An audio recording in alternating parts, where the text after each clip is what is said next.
की आड़ में कोई और लोग थे। देखिए, पुलिस ने 7 लोगों को गिरफ्तार किया है और बहुत सारे लोगों को डिटेन किया है और बहुत सारे ट्विटर हैंडल जो कल के कल बने और अफवाह फैलाने में शामिल हैं। तो इससे पता चलता है साजिश है और साजिश को कोई हवा दे रहा है। और देखिए, ऐसा नहीं है कि सरकार कोई श्रमिकों के खिलाफ है। यही सरकार है जो न्यू के लेबर कोड लेके आई और जिसमें बताया है कि भैया इतना तनख्वाह होनी चाहिए। ये सरकार तो सोच रही है ना। इससे पहली वाली सरकारों ने क्या किया था श्रमिकों के लिए, बताइए? कुछ किया था। लेकिन सरकार जब सोच रही है तो जब सरकार न्यू लेबर कोड लेके आ रही तब भी विरोध हो रहा था विपक्षियों द्वारा। अब बोल रहा है विपक्ष की वो जो न्यू लेबर कोड लेके आए उसके तहत वेतन दिया जाना चाहिए।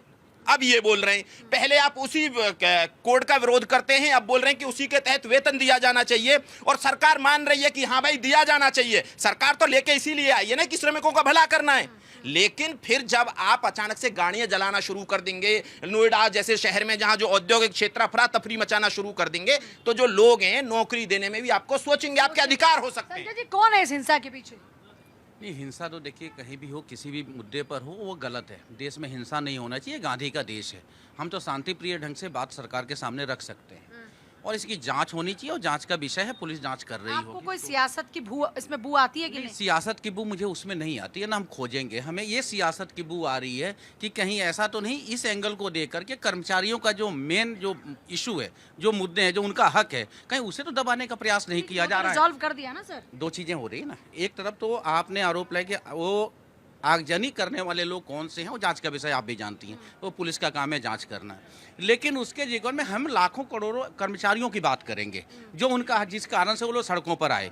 क्या कारण है कि उद्योगपतियों के लिए रेड कारपेट बिछाती है सरकार, लेकिन वो कर्मचारी जो अपने खून पसीना दे करके उस उद्योग को चलाने का काम करते हैं, देश को बनाने का काम करते हैं, उनकी सुनवाई क्यों नहीं होती, उनको सड़कों पर क्यों आना पड़ता है?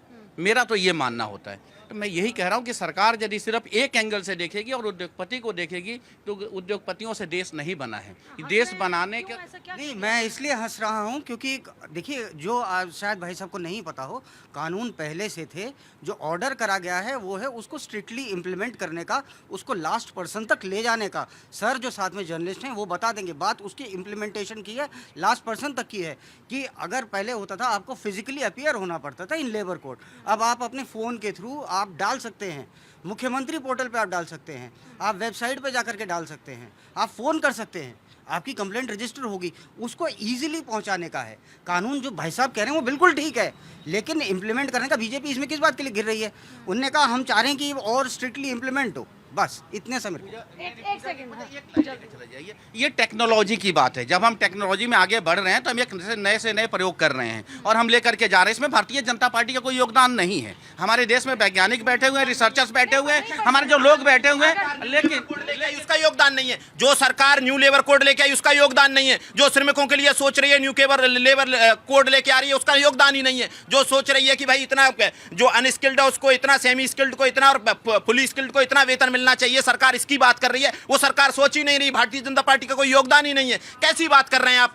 आपकी 10 साल सरकार का बात नहीं, मैं ये कह रहा हूँ आप कानून बना रहे हैं, लेकिन कानून से उसे फायदा क्यों नहीं हो रहा है? कैसे 2 तरह की सैलरी? मैं गारंटी दे रहा हूँ, पेट्रोल पंपों पे क्या खेल चल रहा है, उन्हें सैलरी दी जा रही है और लेबरों से ऐसे लोग र्यूमर फैला रहे हैं, इनके नेता र्यूमर फैला रहे हैं। जान करने का एक और रास्ता सरकार ने। एक बात बताइए, ये पेट्रोल पंप की बात कर रहे हैं। देखिए, मैं बोलता हूं जो कंपनी ओन्ड पेट्रोल पंप होते हैं, जब कंपनी ओन्ड पेट्रोल पंप जिनको कोको बोलते हैं, वो जब उनका टेंडर निकलता है उसमें साफ होता है कि इतना वेतन मिलेगा। अगर यहाँ कोई जो लेबर है वो अपने अधिकार नहीं जान रही है और किसी के दबाव में या होश में आके वापस पैसा कर देती है, या तो आप जाइए लेबर कोर्ट, जाइए लेबर कमिश्नर से मिलिए। सरकार ने तो बना रखा के ये लोग मजबूर हैं घर चलाने के लिए, इसलिए आपके झांसे में आते हैं कि 10,000 पैसे की बात नहीं है। बात यह है कि आप अपने राइट्स नहीं जानते। सरकार क्या करती है? सरकार लॉ बनाती है, सरकार एक सिस्टम डेवलप करती है, लेबर कोर्ट बनाती है, लेबर कमिश्नर तैनात है। यहाँ नोएडा गौतम बुद्ध नगर में लेबर कमिश्नर है, वहां जाइए आप, आपकी सुनवाई होगी। सरकार ने तो सिस्टम बना के दे दिया ना। अगर जो आपका जो मालिक है है, वहां वो आपको एक्सप्लॉइट कर रहा है, तो आपको उसके खिलाफ आवाज उठानी चाहिए। आप सरकार को जिम्मेदार नहीं मानते? आवाज उठाई ना इस बार अमर जी, सरकार की ओर से कदम उठाया गया। फिलहाल हालात ये हैं कि नोएडा में स्थिति अभी शांतिपूर्ण नजर आ रही है, चारों तरफ पुलिस नजर आ रही है। सरकार का कहना यह है कि हम मजदूरों के दर्द को समझते हैं और उनकी आवाज बनने की कोशिश कर रहे हैं। अब ऐसे में मजदूर अभी फिलहाल शांत हो चुके हैं, उनकी जो मांगे थी वो मान ली गई हैं। अब आगे देखते हैं कि क्या कुछ रहता है, लेकिन फिलहाल अब हालात सामान्य हैं और वो लोग बिल्कुल नहीं बख्शे जाएंगे जिन्होंने माहौल खराब करने की कोशिश की, जिन्होंने हिंसा फैलाने की कोशिश की। आज के लिए इतना ही। आप देखते रहे भारत 24। नमस्कार।